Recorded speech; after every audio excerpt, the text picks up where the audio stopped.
Okay बच्चों, एक बार फिर आप सबका स्वागत है हमारी आज की इस वीडियो में। हमने अपनी पिछली वीडियो में डिस्कस किया था मैट्रिक्स क्या होता है, मैट्रिक्स का ऑर्डर क्या होता है और मैट्रिक्स की कंस्ट्रक्शन कैसे की जाती है। तो उम्मीद करता हूं वो तीनों टॉपिक आपको पूरी तरह से क्लियर हो गए होंगे। तो आज हम अपना नया टॉपिक चैप्टर मैट्रिक्स का ही आगे डिस्कस करने जा रहे हैं। आज जो हम डिस्कस करेंगे इस वीडियो में वो है टाइप्स ऑफ मैट्रिसेस। तो चलिए बच्चों तैयार हो जाइए, शुरू करते हैं हम अपने टाइप फर्स्ट से। सबसे पहले मैं आप लोगों के साथ डिस्कस करूंगा रो मैट्रिक्स कि ये रो मैट्रिक्स क्या होता है प्यारे बच्चों। ठीक है, कोई भी चीज अगर हम अच्छे ढंग से करना चाहते हैं तो उसका सिंपल सा फंडा होता है कि आप उसका बेसिक पूरी तरह से क्लियर करो प्यारे बच्चों। तो चलिए सबसे पहले आज हम टाइप डिस्कस करते हैं रो मैट्रिक्स। जैसा कि नाम ही डेफिनेशन बन के निकल रहा है, रो मैट्रिक्स उसको कहते हैं जिसमें एक ही रो हो, कॉलम उसमें जितने मर्जी हो। अब matrix is said to be row if it has only one row in it. अगर किसी मैट्रिक्स में सिर्फ एक ही रो हो, कॉलम जितने मर्जी हो, कॉलम चाहे एक हो, दो हो, तीन हो या n हो, हम उसको रो मैट्रिक्स कहेंगे प्यारे बच्चों। फॉर एग्जांपल मेरे पास एक मैट्रिक्स आ गया, मैं इसमें एलिमेंट ले लेता हूं 1 और 3, तो इसमें एक रो है और दो कॉलम है। मैं एक और एग्जांपल ले लेता हूं, सपोज आई विल टेक 4, 5 और 7। तो ये मेरे पास एक मैट्रिक्स आ गया जिसमें एक रो है और तीन कॉलम है। तो पहली टाइप हमारी है रो मैट्रिक्स।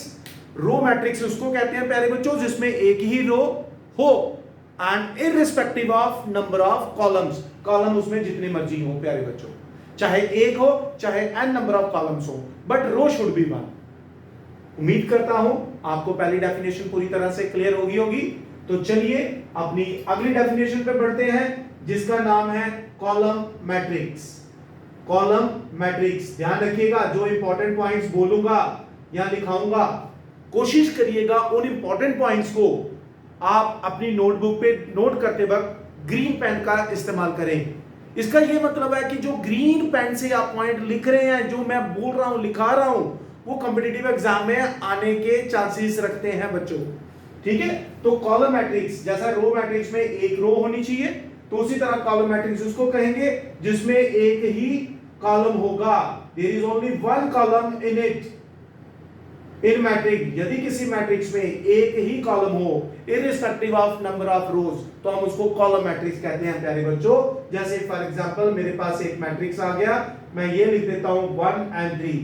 जैसा कि आप देख पा रहे हैं कि इस मैट्रिक्स में सिर्फ एक ही कॉलम है लेकिन दो रो है, तो इसका ऑर्डर बन जाएगा 2/1। रो को हमेशा पहले लिखना, मैंने कल ही बताया था ऑर्डर हमेशा रो इनटू कॉलम पढ़ना प्यारे बच्चों। तो ये है हमारे पास कॉलम मैट्रिक्स। अब जो मैं बोल रहा था, मैं एक एग्जांपल यहां पर आपके सामने कोट करना चाहता हूं। मान लो एक मैट्रिक्स है जिसमें कोई भी एलिमेंट है जिसका ऑर्डर 1/1 है। जो मैट्रिक्स 1/1 ऑर्डर का होगा, अब क्वेश्चन उठता है कि उसको रो मैट्रिक्स बोले या कॉलम मैट्रिक्स बोले। क्यों? क्योंकि रो कहता है कि एक रो होनी चाहिए, कॉलम मैट्रिक्स कहता है कि एक कॉलम होना चाहिए। तो ये एक मैट्रिक्स है ऑर्डर 1/1 का, जिसको आप रो भी बोल सकते हैं, row as well as column matrix. इसको कुछ भी कह सकते हैं प्यारे बच्चों, कॉलम मैट्रिक्स। इसको हम सिंगलटन मैट्रिक्स भी कहते हैं, इसको हम रो मैट्रिक्स भी कहते हैं, इसको कॉलम मैट्रिक्स भी कहते हैं। तो प्यारे बच्चों इसको सिंगलटन मैट्रिक्स भी कहा जाता है। सिंगलटन मैट्रिक्स जैसे सिंगलटन सेट पढ़ा हुआ ना आपने, जिसमें एक ही एलिमेंट हो, जिस मैट्रिक्स में एक ही एलिमेंट हो, जैसे यहां पर मैंने 7 लिया, तो हम इसको रो मैट्रिक्स भी कहेंगे, कॉलम मैट्रिक्स भी कहेंगे, इसको सिंगलटन मैट्रिक्स भी कहेंगे प्यारे बच्चों। तो उम्मीद करता हूं आपको ये दोनों डेफिनेशन अच्छी तरह से क्लियर होगी बच्चों। इसके बाद टाइप तीसरी है जिसको हम कहते हैं null matrix, zero matrix. Null matrix या जीरो मैट्रिक्स हम इसको कहेंगे। जीरो मैट्रिक्स वर्ड नहीं यूज करेंगे हम इसको, ठीक है। नल मैट्रिक्स, कोई भी मैट्रिक्स नल तब होगा जब उसके सारे के सारे एलिमेंट जीरो होंगे। If all elements are zero, if all elements are zero, elements of a matrix are zero, यदि किसी मैट्रिक्स में सारे एलिमेंट जीरो होंगे तो हम उसको नल मैट्रिक्स कहेंगे प्यारे बच्चों। It could be of any order, जैसे फॉर एग्जांपल ये स्क्वायर भी हो सकता है, रेक्टेंगुलर भी हो सकता है। जैसे ये मेरे पास आ गया 0 0 0 0, ये नल मैट्रिक्स है। I will write one more example 0 0 0 0 0 0, ये भी नल मैट्रिक्स है। I will write one more example only 1 0 in it, ये भी जीरो मैट्रिक्स है। जीरो मैट्रिक्स या नल मैट्रिक्स ध्यान रखना जिसमें सारे एलिमेंट जीरो हो। ये नहीं कि आप एक नॉन जीरो एलिमेंट डाल दें और ये कहेंगे कि जीरो होगा, फिर वो जीरो नहीं होगा, वो नॉन जीरो मैट्रिक्स होगा प्यारे बच्चों। तो एक बार मैं फिर रिकैप्चुलेट कर देता हूं। Row matrix only one row, column matrix only one column, and null matrix are zero matrix उसको कहेंगे जिसके सारे के सारे एलिमेंट जीरो होंगे प्यारे बच्चों। ये तो जल्दी से आप इन तीनों डेफिनेशन को अपनी नोटबुक पे कॉपी करें और फिर हम बढ़ेंगे अपनी अगली डेफिनेशंस पे। हरी अप, ध्यान से इंपॉर्टेंट पॉइंट्स को लिखते हुए प्यारे बच्चों।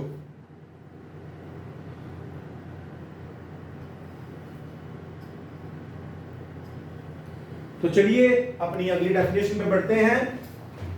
इसके बाद जो हम अगली डेफिनेशन डिस्कस करेंगे वो है स्क्वायर मैट्रिक्स। स्क्वायर मैट्रिक्स, चलिए बच्चों अगली डेफिनेशन है square matrix. Next definition, square matrix क्या होता है? जैसे स्क्वायर होता है ना, हम उसमें पढ़ते हैं, ज्योमेट्री में पढ़ते हैं, all sides are equal.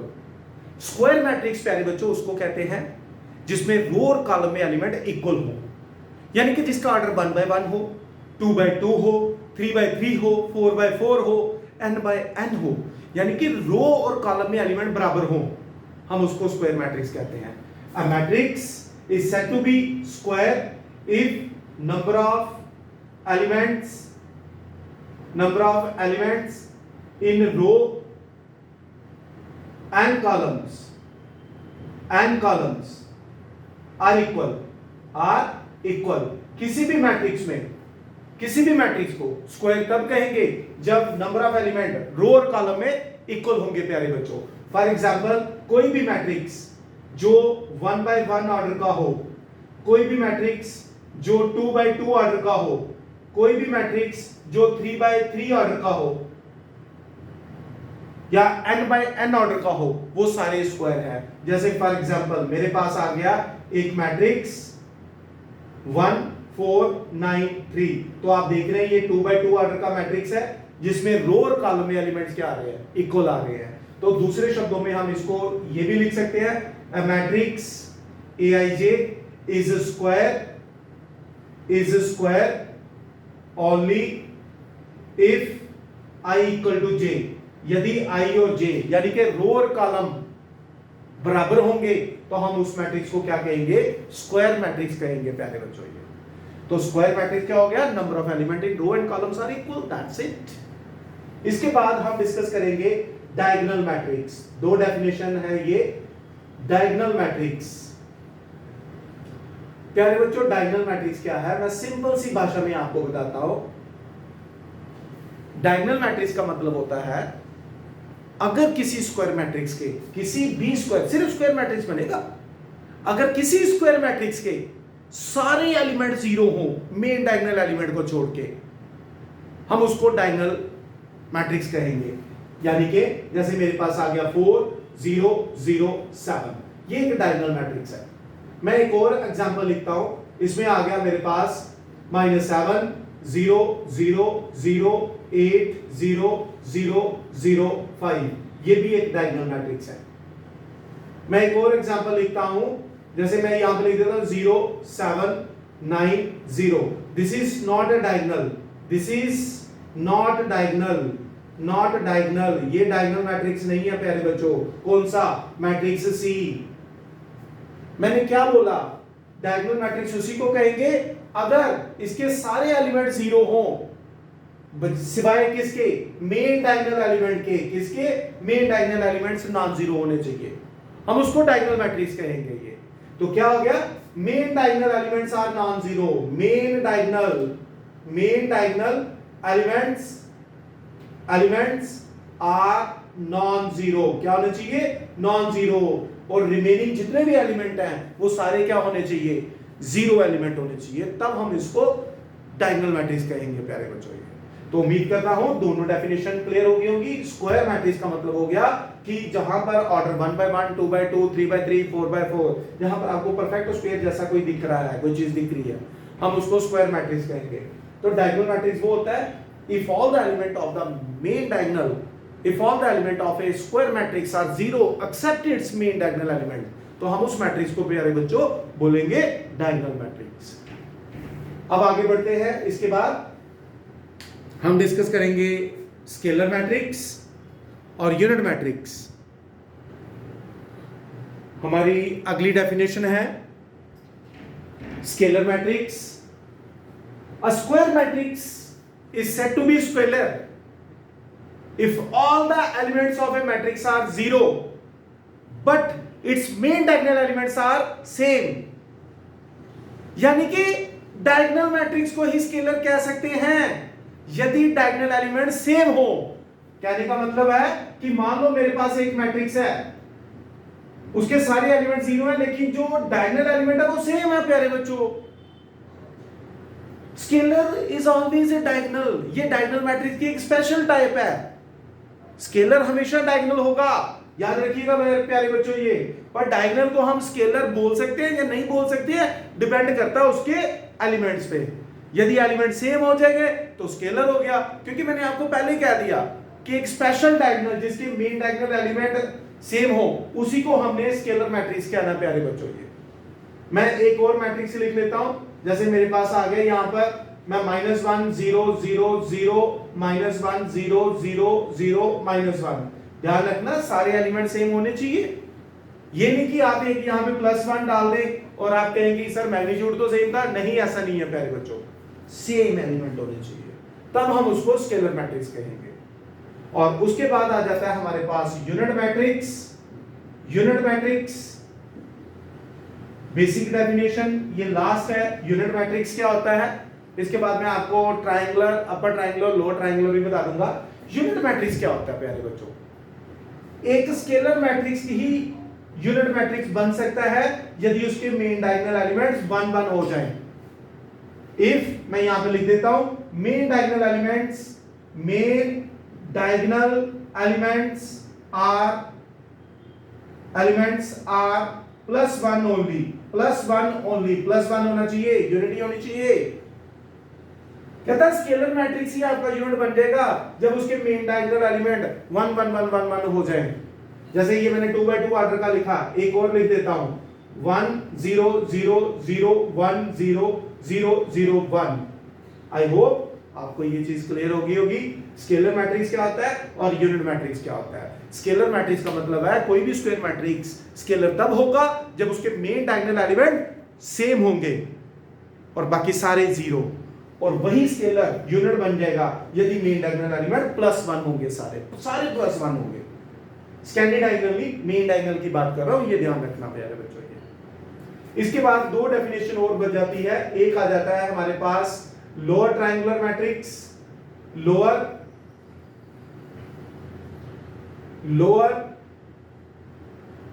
Triangular matrix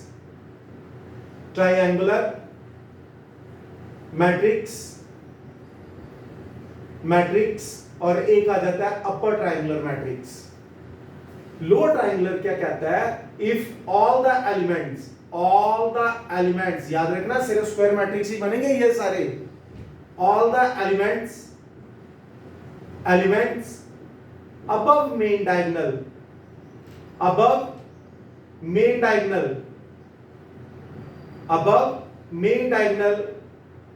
are zero। कहता है एक स्क्वायर मैट्रिक्स लोअर ट्रायंगुलर तब बनेगा जब मेन डायगोनल के ऊपर के जितने भी एलिमेंट हैं वो सारे क्या होंगे, जीरो होंगे प्यारे बच्चों। ये देखिए मेन डायगोनल के ऊपर जितने भी एलिमेंट हैं सारे के सारे जीरो है, चाहे वो 3x3 ऑर्डर का है, चाहे मैं 4x4 ऑर्डर का बना लूं। ये देखिए 4 0 0 0 7 8 0 0 1 2 3 0, ठीक है। फिर आ गया हमारे पास मेन डायगोनल एलिमेंट सारे जीरो होने चाहिए, बस ये ध्यान रखना 1 2 3 4। ये देखिए मेन डायगोनल, ये मेन डायगोनल है, इसके ऊपर सारे के सारे एलिमेंट जीरो आ रहे हैं प्यारे बच्चों। ये हम इसको बोलते हैं लोअर ट्रायंगुलर मैट्रिक्स।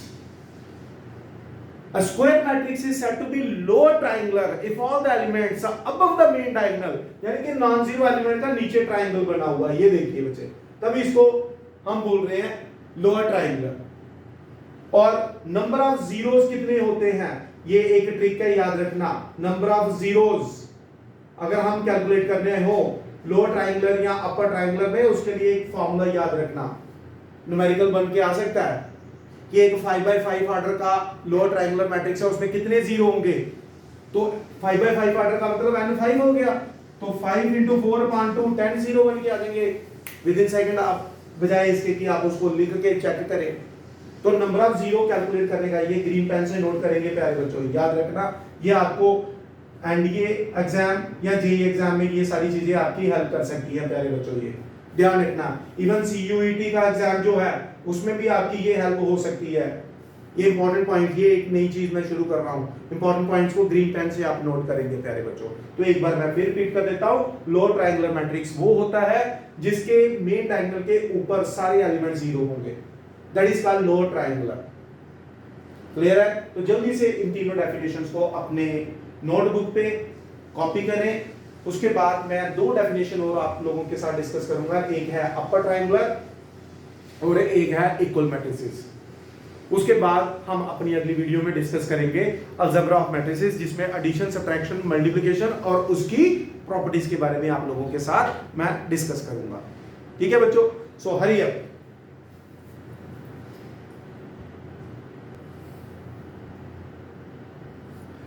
अपनी अगली डेफिनेशन है जो डिस्कस करूंगा, अपर triangular matrix. Upper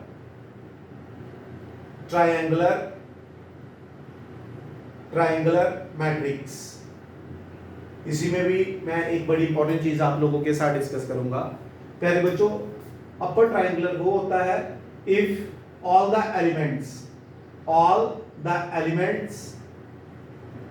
elements below main diagonal elements, main diagonal, if all the element below the main diagonal are zero। कहता है यार एक स्क्वायर मैट्रिक्स ही लोअर ट्रायंगुलर और अपर ट्रायंगुलर बनता है। अपर ट्रायंगुलर जैसे हमने लोअर बताया था, all the elements above the main diagonal elements, अगर मेन डायगोनल के ऊपर के सारे एलिमेंट जीरो हो जाए तो लोअर ट्रायंगुलर, क्योंकि नॉन जीरो एलिमेंट का नीचे लोअर बना हुआ था ट्रायंगुलर। तो अब यहां पर वो क्या कह रहा है, जैसे ये आ गया मेरे पास 5 6 0 7 1 0 0 8, यानी कि मेन डायगोनल के नीचे, यहां देखिए मेन डायगोनल के एलिमेंट नीचे जितने भी हो वो सारे के सारे जीरो होने ही चाहिए प्यारे बच्चों, चाहे वो 3x3 ऑर्डर का हो चाहे वो 2x2 ऑर्डर का हो। नोट करके एक पॉइंट लिखिए, अगर मेन डायगोनल के ऊपर भी जीरो नीचे भी जीरो, ऐसा भी तो हो सकता है।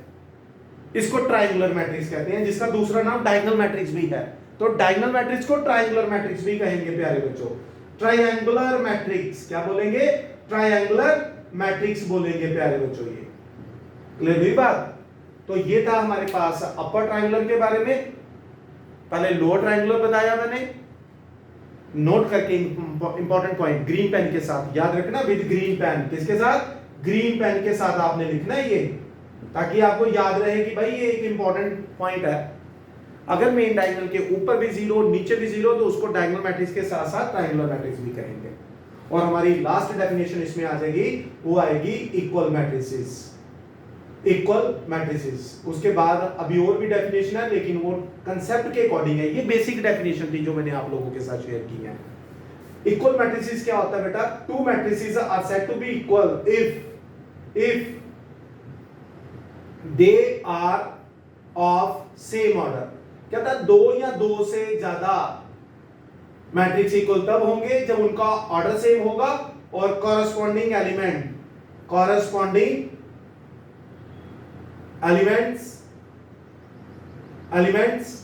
Are also equal. Corresponding element भी इक्वल होंगे।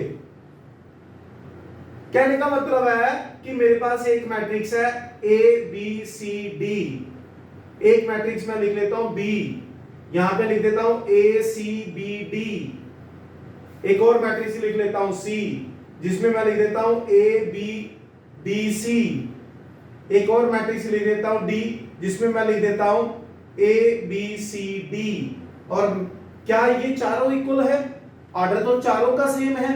प्यारे बच्चों, सिर्फ ऑर्डर सेम होने से इक्वल नहीं होंगे, कॉरस्पॉन्डिंग पोजीशन पर एलिमेंट भी सेम होना चाहिए। कॉरस्पॉन्डिंग पोजीशन का मतलब है, जैसे इस पोजीशन को क्या कहेंगे? 1 1। जो 1 1 पे है, दोनों की 1 1 पोजीशन पे सेम होना चाहिए। 1 2 position, 1 2 position, 2 1 position, 2 1 position, 2 2 position, 2 2 position, सारे एलिमेंट, ये नहीं कि कुछ, सारे के सारे एलिमेंट। तो यहां पर हम देख रहे हैं ए और डी इक्वल मैट्रिसेस हैं, सिर्फ ये नहीं है इक्वल, या ये दो नहीं है, या ये दो नहीं है, ए और डी इक्वल मैट्रिसेस हैं प्यारे बच्चों।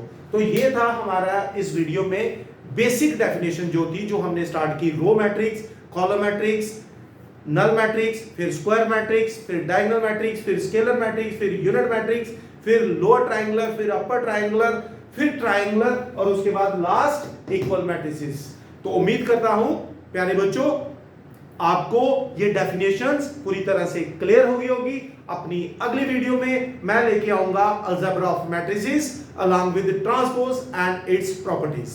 ठीक है बच्चों, सो जय हिंद। आज की वीडियो में हम इतना ही रखेंगे। मैं आप लोगों को बोल रहा हूं कि मैक्सिमम से मैक्सिमम अपने दोस्तों के साथ इस वीडियो को शेयर करें और सब्सक्राइब और लाइक करें प्यारे बच्चों।